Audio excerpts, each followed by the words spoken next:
Vocês, a gente vai falar de um assunto que eu gosto demais, eu não sei se vocês gostam, que é escatologia, que é o estudo do fim, o estudo das últimas coisas. Eu sou apaixonado com isso, eu fico estudando isso, eu gosto muito.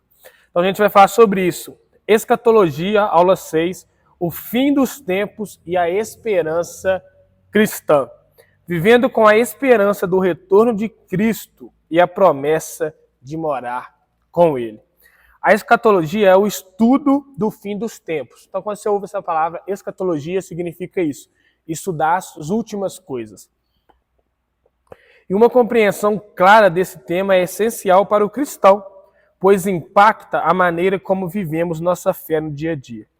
A esperança no retorno de Cristo e a promessa de que viveremos com Ele para sempre são pilares fundamentais da vida cristã. Contudo, diferentes visões escatológicas oferecem diferentes interpretações sobre como esse fim se dará. Nós vamos abordar as três principais linhas escatológicas: pré-milenismo, amilenismo e pós-milenismo, e refletir sobre como elas moldam nossa vida cristã, sempre dando ênfase à visão amilenista, que é a que nós adotamos neste curso. Então a gente vai... Oi? Eu conheço 4. Tem uma quarta, mas essas 3 são as mais famosas, né? Mas a gente pode falar um pouquinho. Então, a primeira é o pré-milenismo, né? Pré-milenismo já fala, né? Pré é antes e milenismo está falando do milênio. Então, pré-milenismo é aqueles que vão acreditar que Jesus vai voltar antes do milênio. A gente vai ler e vai entender isso. O pré-milenismo ensina que Cristo retornará antes do milênio, um reinado literal de 1000 anos em que ele governará fisicamente sobre a terra. Para os pré-milenistas, o anticristo será uma pessoa real que surgirá antes da volta de Cristo, criando um período de tribulação.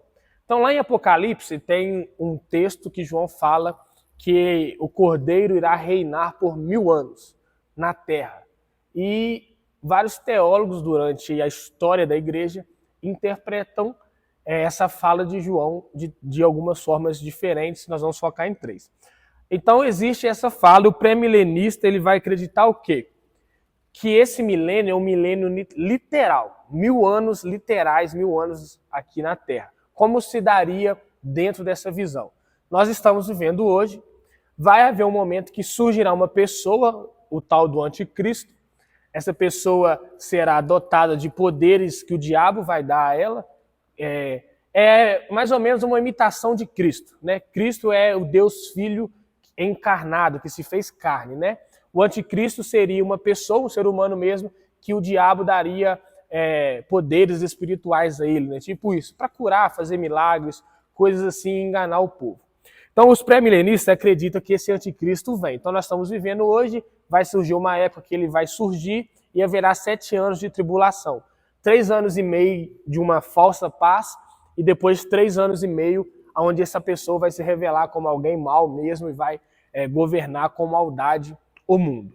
E após isso, literais, 7 anos literais. Após isso, então Jesus voltaria. E aí Jesus derrotaria esse anticristo e ele iria instaurar um reino milenar de 1000 anos literais. Então Jesus voltaria lá em Jerusalém, ele iria reunir toda a igreja, ele iria dar funções para essas pessoas. Então, um exemplo, Osias, vai ficar responsável por Minas Gerais. Então, seria ser o governador de Minas Gerais no reino de Cristo, um exemplo. E iriam se passar 1000 anos. Pessoas morreriam nesses 1000 anos, os cristãos morreriam, os ímpios morreriam. Iria ser a vida normal com Jesus na terra, reinando por 1000 anos. Pessoas nasceriam, pessoas morreriam. Seria uma vida normal, só que Cristo seria o presidente do mundo inteiro, basicamente isso. E os ímpios iriam servir aos justos, né, que é a igreja. Essa é uma visão pré-milenista, uma visão que particularmente não é a que eu adoto, né? Na minha visão não faz muito sentido a interpretação dela, mas aí fica cada um de nós interpretar e escolher a sua própria. Então, essa visão diz isso: Cristo retorna antes do milênio, o anticristo surge e reina durante um período de tribulação, E o milênio é entendido como um reinado físico de Cristo sobre a terra, com paz e prosperidade. Como isso impacta a esperança cristã? Para os cristãos pré-milenistas, a expectativa está na futura intervenção divina, para restaurar o reino de Deus de maneira visível e literal. A visão é de um futuro de grande glória, mas também de grande sofrimento, pois o anticristo irá tentar destruir a fé. Então esses cristãos, eles têm essa esperança que um dia Jesus vai reinar na terra de forma física durante 1000 anos, e eles têm essa expectativa de viver esse reinado com Cristo, de reinar com ele, né? É importante ressaltar que após cumprir esses 1000 anos, viria o juízo final, os crentes ressuscitariam, seria o julgamento lá, e aí todo mundo, os crentes iriam viver a eternidade com Deus e os ímpios iriam para o inferno, após esses 1000 anos, né? Que viriam esse juízo final na visão pré-milenista. Uma segunda visão é a visão pós-milenista. Como eu disse, né? Pré vem antes, pós depois. Os pós-milenistas, eles acreditam da seguinte maneira: nós somos a igreja, estamos vivendo. Eles acreditam que haverá um tempo de um grande avivamento por meio da igreja, que a igreja irá alcançar o mundo inteiro, o evangelho será pregado para toda a humanidade e haverá 1000 anos de grande paz e prosperidade por causa do evangelho ter alcançado todas as nações. Eles acreditam dessa maneira. Então vamos ler aqui. Pode fazer. Aham.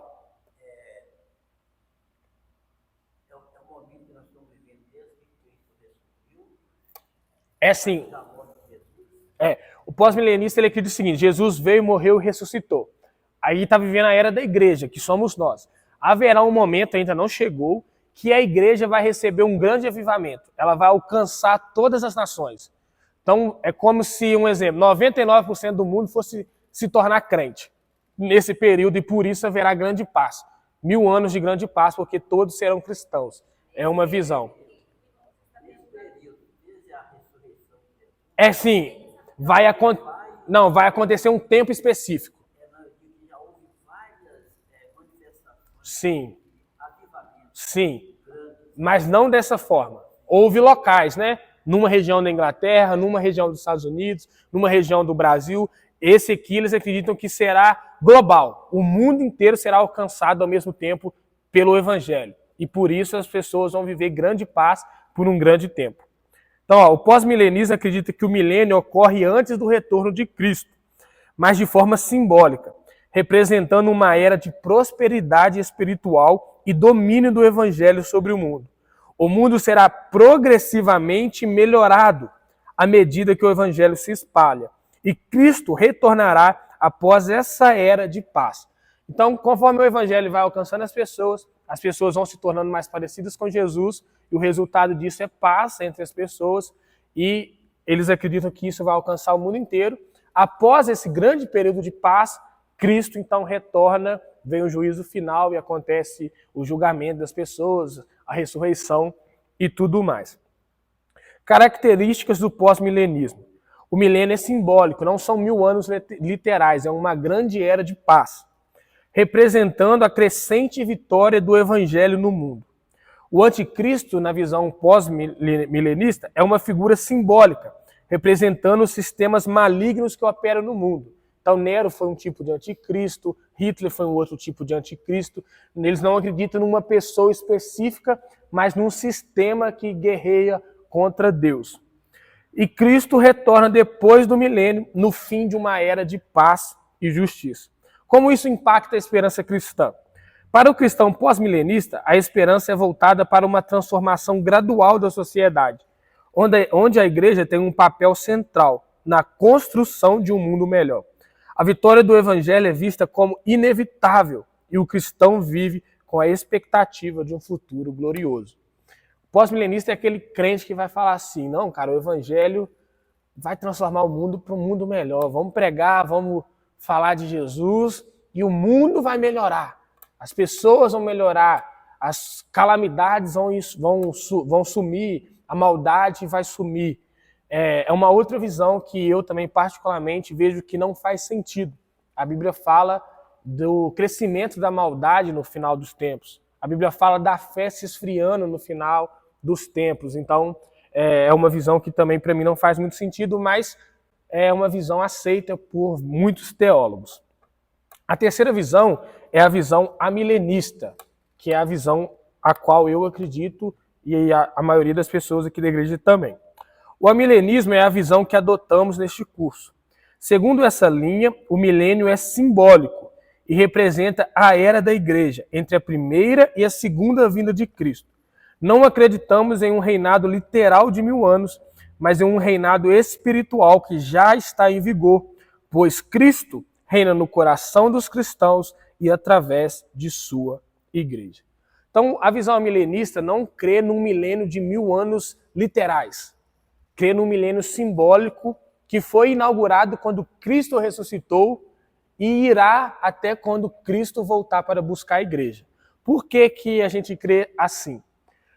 Lá em Mateus 28, no 19 adiante, Jesus vai falar: toda autoridade me foi dada no céu e na terra.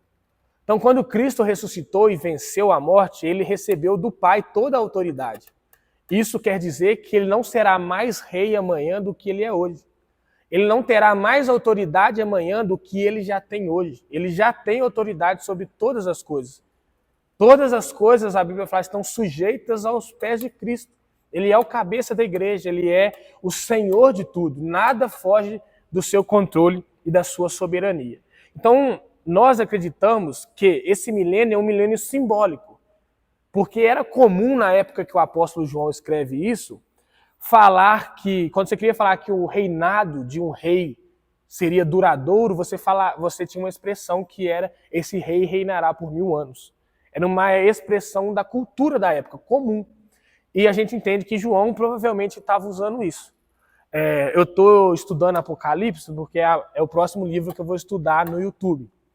E aí eu comecei a estudar o contexto de Apocalipse. E uma coisa que é interessante que eu vi estudando é que Apocalipse foi escrito, quando João estava escrevendo Apocalipse, a gente tem que entender isso, ele estava em mente as igrejas daquele tempo. Ele não estava em mente a igreja de 2000 anos à frente. Ele não estava preocupado em falar coisas que iriam acontecer no futuro. Ele estava preocupado em consolar as igrejas que estavam sendo perseguidas pelo imperador Domiciano da época. Então, isso muda muito a nossa visão sobre o Apocalipse, para a gente entender o que João estava querendo retratar. Porque não faz sentido o João falar de algo que vai acontecer 2000 anos depois para uma igreja que está sofrendo agora. Aquela igreja não quer saber do que vai acontecer 2000 anos depois. Ela quer saber o que Deus tem para ela agora. Só que nós entendemos que Apocalipse é uma carta profética. E por isso Deus revelou coisas para aquele tempo específico e coisas que irão se cumprir ao longo da história. Então tem coisas em Apocalipse que se cumpriu, tem coisas em Apocalipse que ainda irá se cumprir. Então,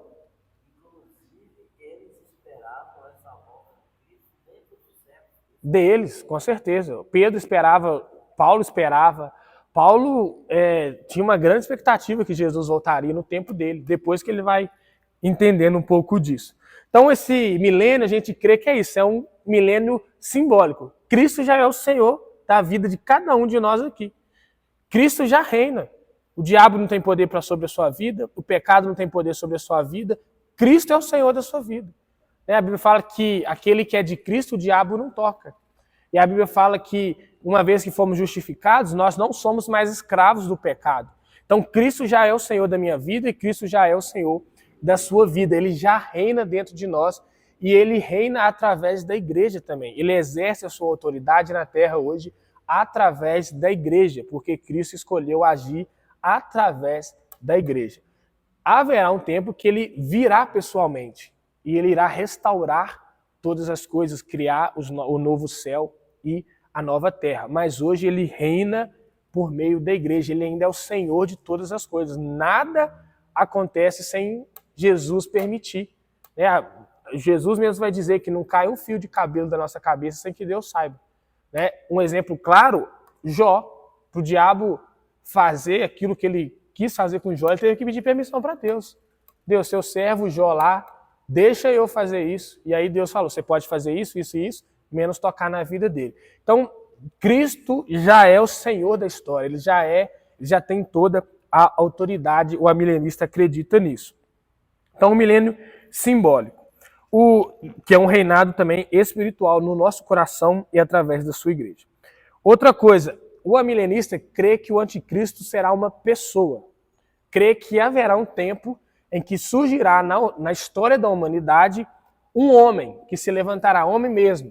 E aí ele terá, como a Bíblia fala lá em Apocalipse, o dragão vai dar o poder para essa besta, que a Bíblia chama, né? E esse homem, por meio do poder do diabo e debaixo de uma permissão de Deus, ele irá governar por 7 anos a humanidade. Em Apocalipse 13 vai falar disso. João fala que ele vê 2 bestas emergindo do mar, e uma da terra e uma do mar. Mar fala de multidões, né? Mar em Apocalipse quer dizer isso, multidões, nações, povos. E terra quer dizer o que é contrário ao céu. Ele vê uma besta que é emergindo da terra, que ele está se referindo ao falso profeta, porque Cristo, ele emergiu do céu, ele veio do céu. Então, a antítese de Cristo, né, o antitipo de Cristo, vai emergir da terra. Essa é a ideia. O falso profeta usado pelo diabo é alguém terreno, é alguém carnal. É o que a gente pregou aqui, eu preguei uma vez na conferência do ano passado, se eu não me engano, né? Ele se parece com um cordeiro, mas a sua fala ela é diabólica. Então está falando de um ser que engana as pessoas, mas que se parece com os cristãos. Mas emerge da terra porque é o contrário do céu. Então, nessa visão milenista, acredita-se isso. Haverá um tempo que surgirá esse anticristo e esse falso profeta na história da humanidade. E Apocalipse 13, João fala que Deus deu permissão para que esses 2 homens, anticristo e falso profeta, eles persigam a igreja e vença os santos. Por que eu coloquei entre aspas? Porque não é vencer no sentido espiritual, é vencer no sentido terreno.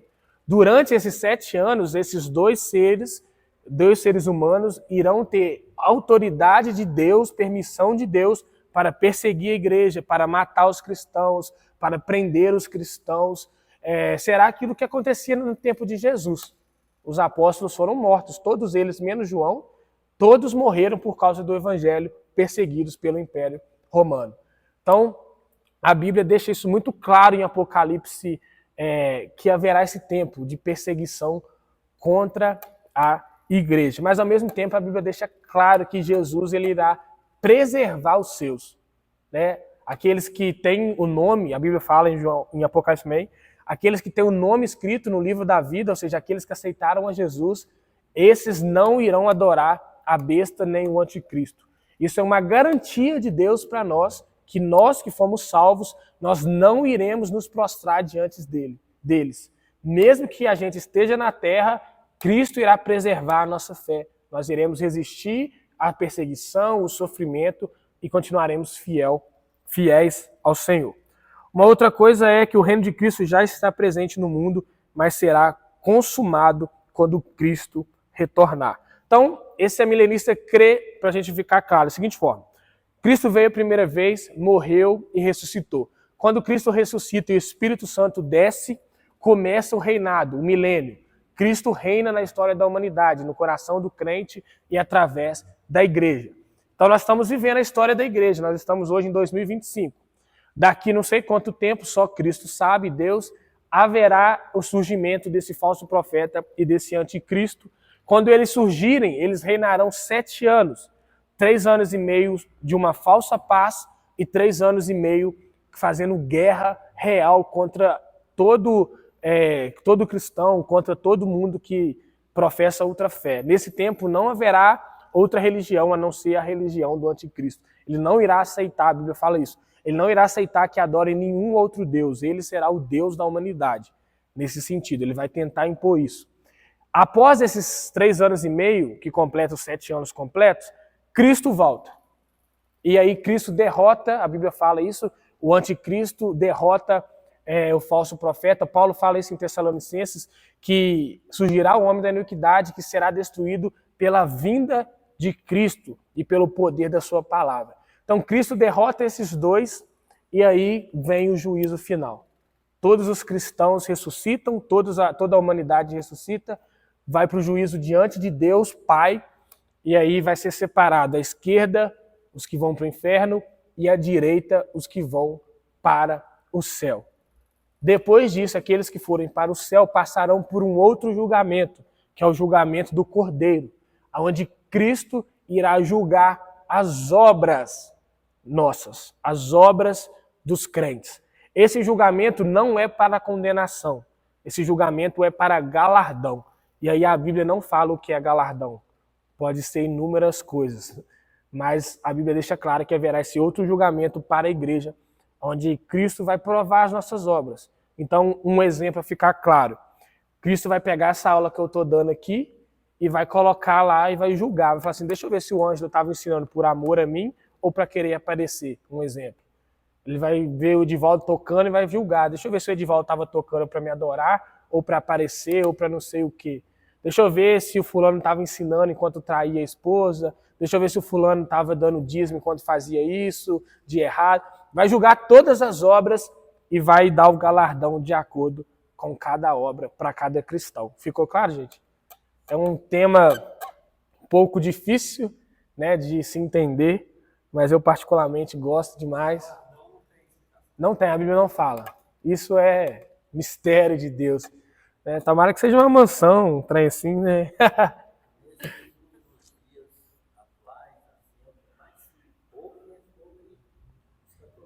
Sim. É algo que...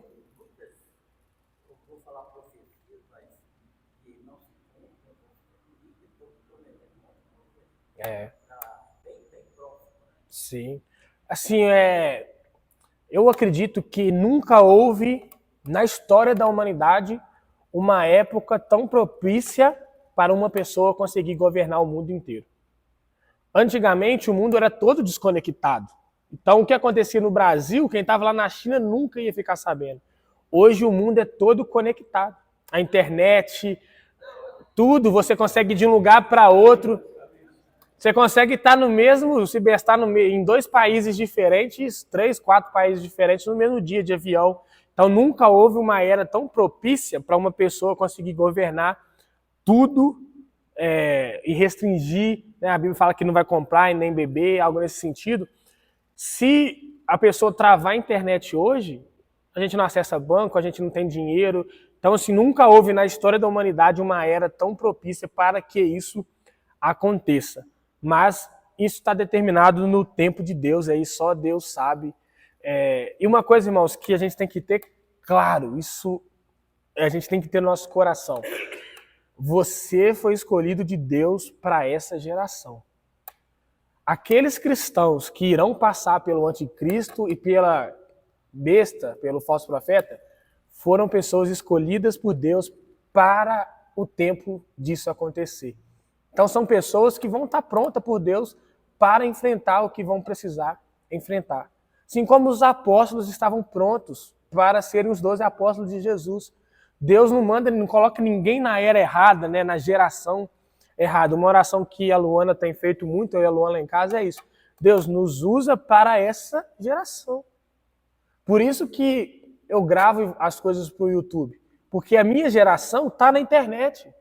A minha geração está no digital. Eu alcanço mais pessoas na internet do que se eu sair de porta em porta. Então é importante a gente entender isso. Deus escolheu pessoas para cada geração. Então você é a resposta para essa geração. Você não é a resposta para a geração do anticristo ou do falso profeta. Você é a resposta para essa geração. Deus nos escolheu para essa geração. Então nós não precisamos temer disso. Se por um acaso for a nossa geração, Edivaldo, a gente vai estar pronto.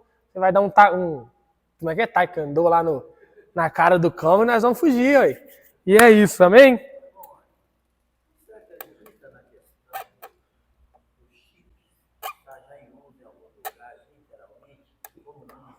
Não.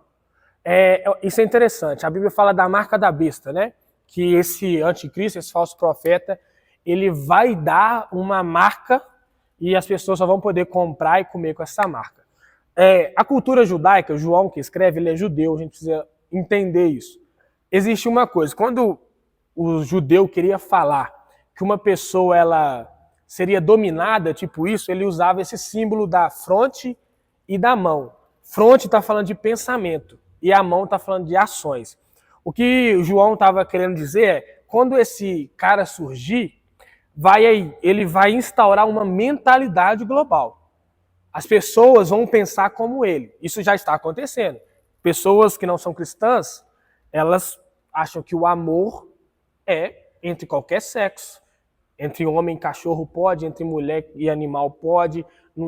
É normal, né? Há já na nossa atualidade essa mentalidade de coisas erradas se tornando certas.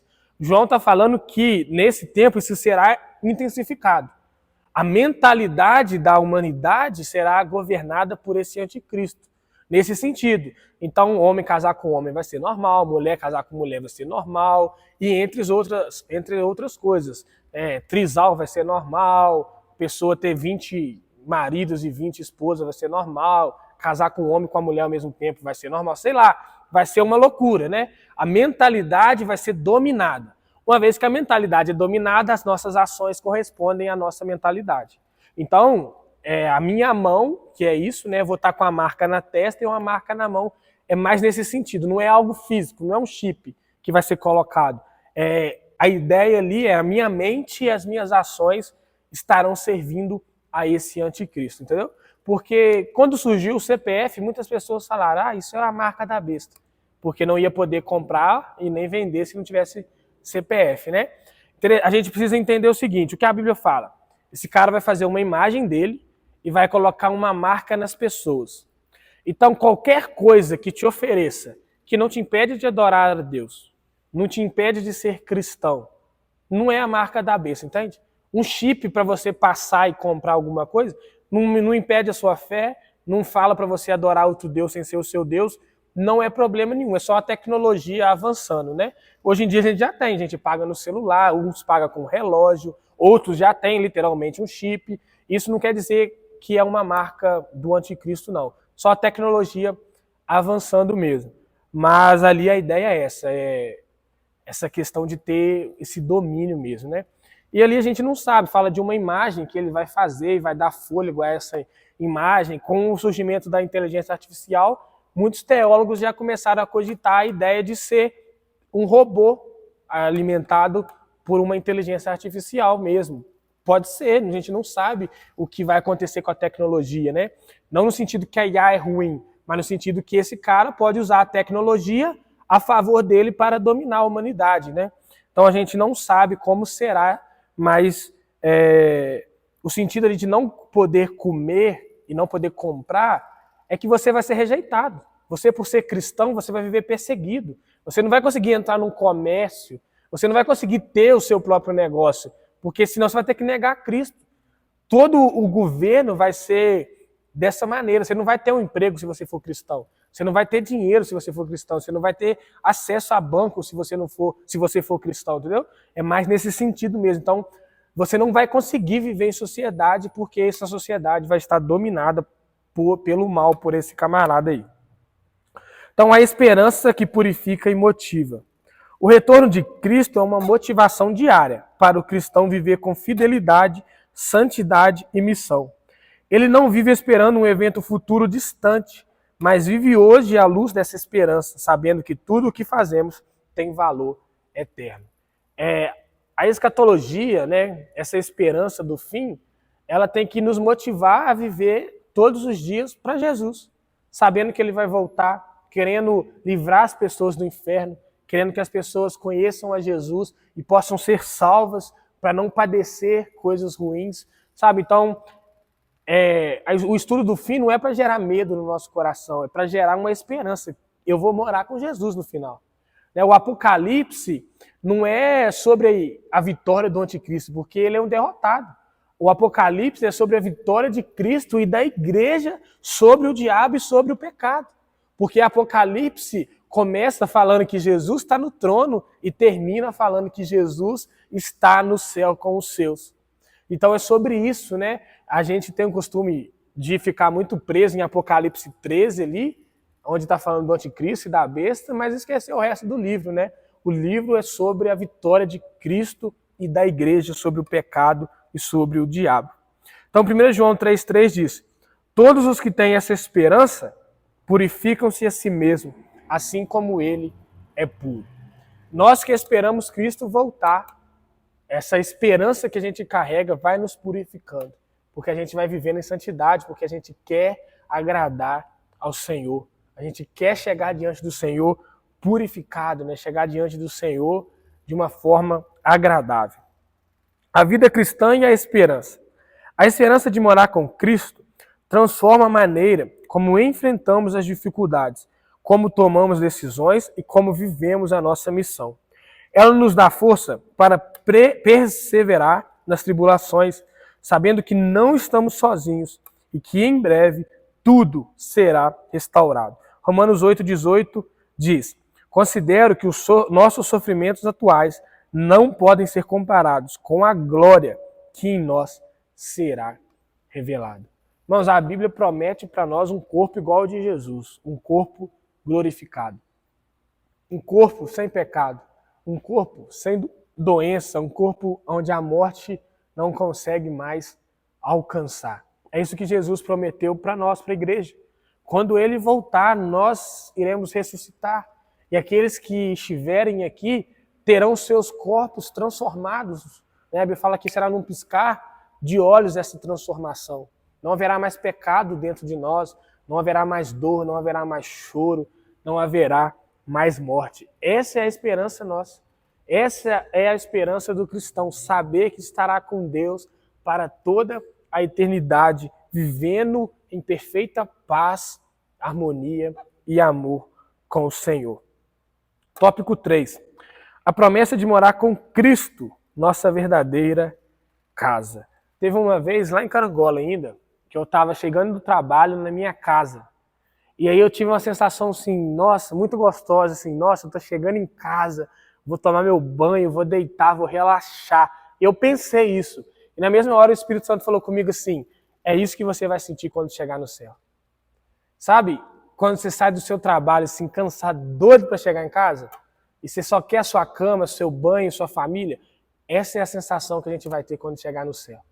Cheguei aonde eu pertenço. Cheguei aonde o Senhor me quer, né? Onde o Senhor conquistou para mim. A gente vai ter essa sensação de lar, estou em casa, estou com meu Pai, estou com o meu Deus, estou no lugar que nunca deveria ter saído. Adão nunca tinha que ter comido aquela fruta, mas ele comeu. Então, é essa sensação que a gente vai ter de estar com o Senhor. A maior promessa escatológica que a Bíblia nos dá é a de morar com Cristo para sempre. Independentemente da linha escatológica que seguimos, a esperança cristã está no fato de que Cristo voltará para nos levar à sua presença. Essa promessa de morar com Cristo é a fundação da nossa esperança e a razão pela qual suportamos os desafios da vida. Seja o pré-milenista, o pós-milenista ou o amilenista, todo cristão tem essa esperança de morar com Cristo para sempre. Pastor Lucinho da Lagoinha, ele fala o seguinte: se prepare para passar pela grande tribulação e pelo anticristo, como crente.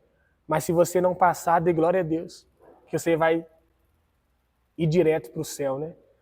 É mais seguro a gente estar pronto, ser fiel ao Senhor, estar dispostos a ser fiel ao Senhor, mesmo diante de tamanha perseguição, do que viver pensando assim, nunca vou enfrentar uma perseguição, e se ela chegar um dia, a gente se estremecer. Então nós precisamos ser fiéis a Deus e ter essa convicção que Deus vai nos guardar, que Deus ele está conosco, e ter essa esperança que iremos morar com Cristo para toda a eternidade.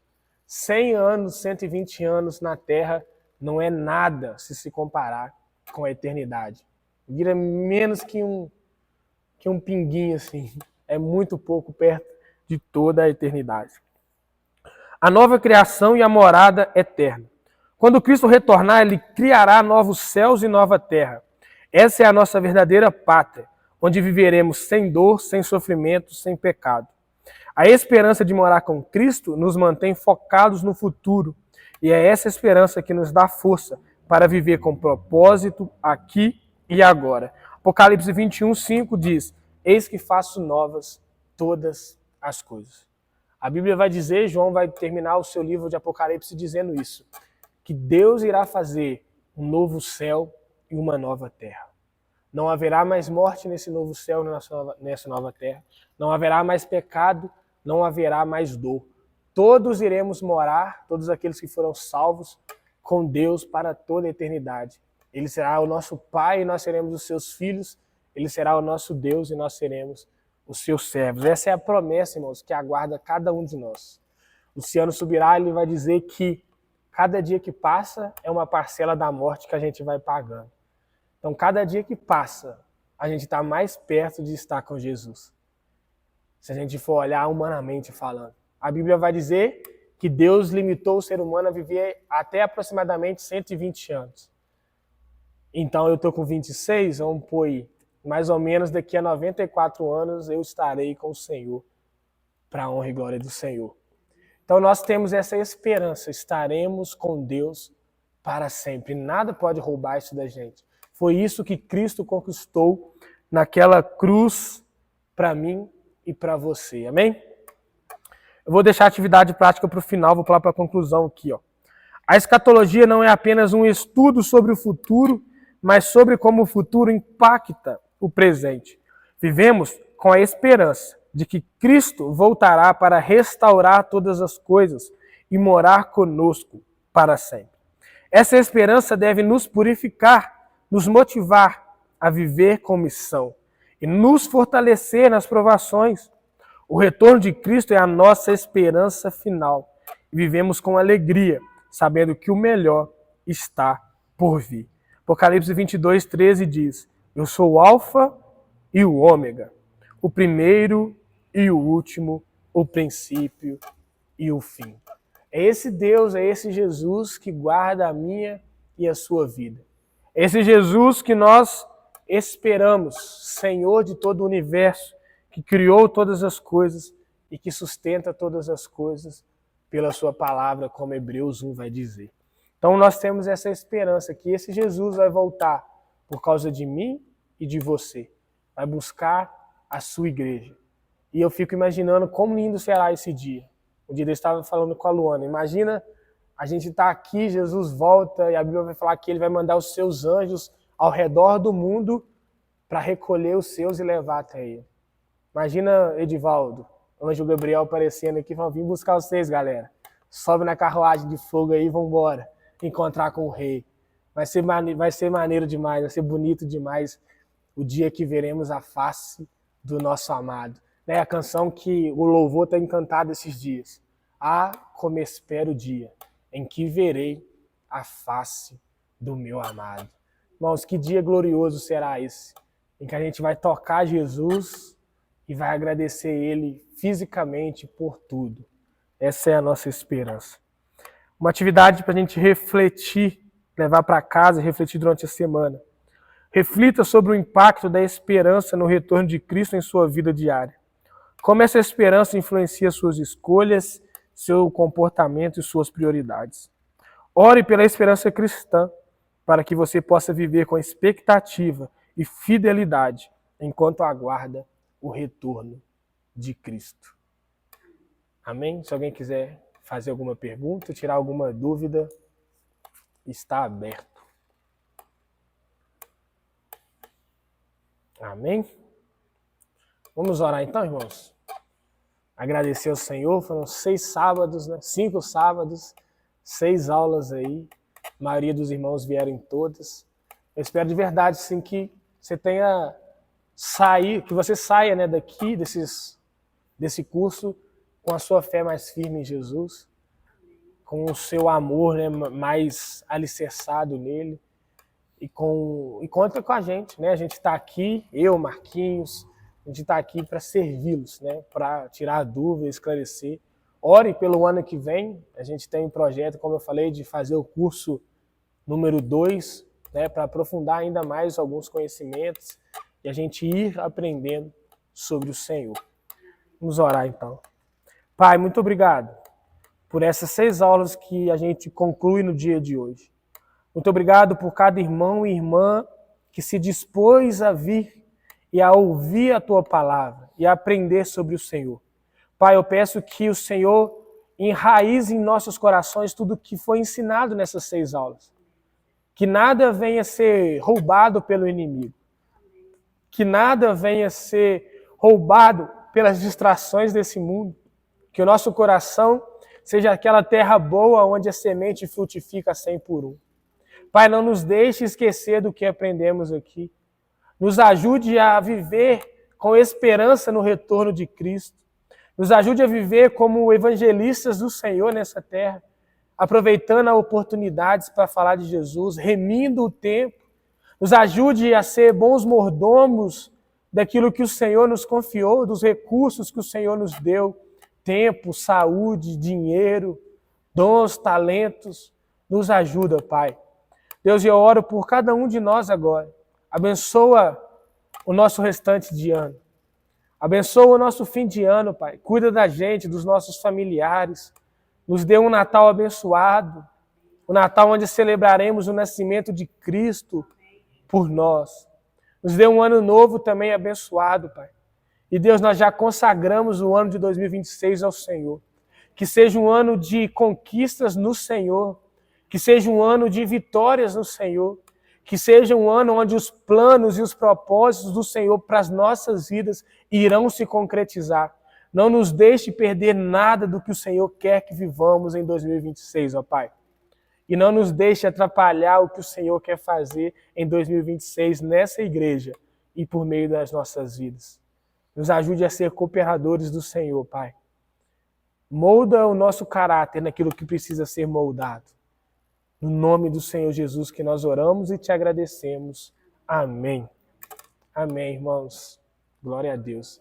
Vamos tirar uma foto, todo mundo? De encerramento? Ficar bonito, deixa eu pegar o celular ali.